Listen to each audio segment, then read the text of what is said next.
नमस्कार जी, राकेश जी। आज हम ओला उबर के फीडबैक लेने आए हैं, तो आपको क्या सुविधा दे रही है कंपनी?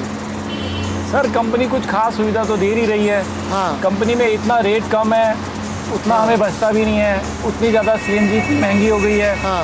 उसके बाद में फिर इतने खर्चे होते हैं गाड़ियों के। हाँ। क्या कमाएगा आदमी, क्या खाएगा? कंपनी कितना ले लेती है? कंपनी 25-30% तो कंपनी ले लेती है। हाँ। तो मिलता क्या है? 100 रुपये में 70 रुपये मिलते हैं। और ऑटो से भी कम किराया है गाड़ियों का। फ़ायदा क्या है? इतना पैसा इन्वेस्ट करो, वो किराए की चलाओ। आदत तो सबको किराए पर चला जाता है, या इन्वेस्ट करेंगे तो ब्याज पे चला जाता है। हमें मिलता क्या है? कुछ भी नहीं मिलता। ऐसी है, बस सेवा कर रहे हैं पब्लिक की, और कुछ नहीं। क्योंकि काम नहीं है, बेरोजगारी है, उस वजह से हम चलाना पड़ रहा है, मजबूरी है। अगर मान लीजिए आपकी अपनी गाड़ी होती तो उसमें कुछ एवरेज निकलता? अपनी गाड़ी होती है, लेकिन अपनी गाड़ी करने के लिए कम से कम एवरेज तो निकलता, लेकिन उसके लिए 4 साल बड़ी पापड़ बेलने पड़ते हैं। 4 साल तक किस्त कंपनी को जमा करनी है। उसके बाद फिर गाड़ी 4 साल बचते हैं गाड़ी के, फिर 4 साल में मेहनत है अपनी, जो मिल जाता है वही है। उतना फ़ायदा नहीं है जितना होना चाहिए। तो मतलब अगर एक ड्राइवर को 15 से 18 हज़ार रुपये अगर देता है कोई, मतलब मालिक गाड़ी चलाने के लिए, तो उसको कितने घंटे सर्विस देनी होती है? ये सर्विस तो 8 घंटे की होती है। प्राइवेट में भी 8 ही घंटे की होनी चाहिए। हम यहाँ पे 12-12 घंटे की, 14-14 घंटे की सर्विस देते हैं, फिर भी हम उतना नहीं कमा पाते। 18 हज़ार, हमें वही 12 हज़ार 15 हज़ार तक सीमित है, हम उससे ज़्यादा नहीं बढ़ पाते। एक और समस्या जो मेरी बात हो रही थी, जैसे नई ऐप आ गई, इन ड्राइव आ गई या कोई और आ गई है, तो उससे भी जो है फेयर कम हो रहा है, मतलब चलाने वाले को लाभ कम मिल पा रहा है ड्राइवर को। फेयर तो बहुत आ गई हैं, लेकिन सब फेयर का 19-20 है, बस कोई ज़्यादा डिफरेंस नहीं है, सबका वही है। तो और ये सीएनजी में जो लाइन लगी रहती है, इसमें भी आप लोगों को के एक 1.5 घंटा ख़राब हो जाता है। जो सीएनजी का है, आधा टाइम सीएनजी खा जाता है, फिर आधा टाइम जाम खा जाता है, और ऊपर से फिर कमाई आपको पता ही है कितनी महंगाई में इतनी कमाई से क्या होगा।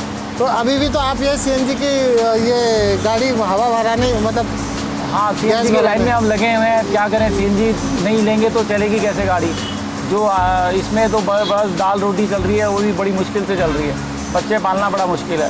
तो आप क्या कहें, जो लोग अभी पैसा डालकर गाड़ी लेना चाहते हैं और उनको लगता है कि ओला उबर का एक एक्स्ट्रा इनकम का साधन हो सकता है, उस बारे में आपका क्या विचार? नहीं है, एक्स्ट्रा आमदनी कुछ भी नहीं है। वो पहले थी, कभी थी जब ओला गाड़ियाँ कम थी।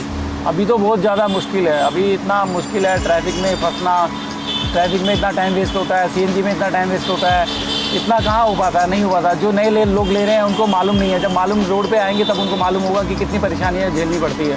और मान लीजिए कभी कभी कस्टमर अगर वो कैंसिल कर देता, ट्रिप कैंसिल कर देता है, ट्रिप कैंसिल कर देता है, उसका भी लॉस हमें होता है। कंपनी बोलती है हम 15 रुपये देते हैं, 18 रुपये देते हैं, लेकिन उससे क्या होता है? 15 रुपये से क्या होता है? अगर मान लिया हम आधा घंटा एक कस्टमर के पास खड़े हो गए और 15 रुपये हमारे हुए, तो क्या आधे घंटे की वैल्यू क्या 15 रुपये है क्या? नहीं, बिल्कुल नहीं।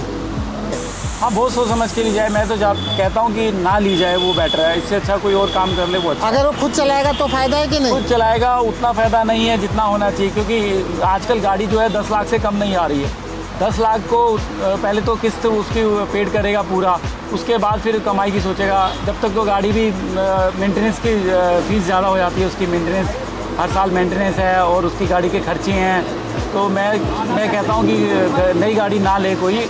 जो कर रहा है वही करे, और नई कोई और बिज़नेस में डाले पैसा, और किसी चीज़ में डाले, या नौकरी करे। कम से कम महीने के 20 हज़ार तो कमाएगा। इसमें कहाँ 20 हज़ार हो पा रहे? नहीं हो पा रहे। ठीक है, मुश्किल है। Thank you.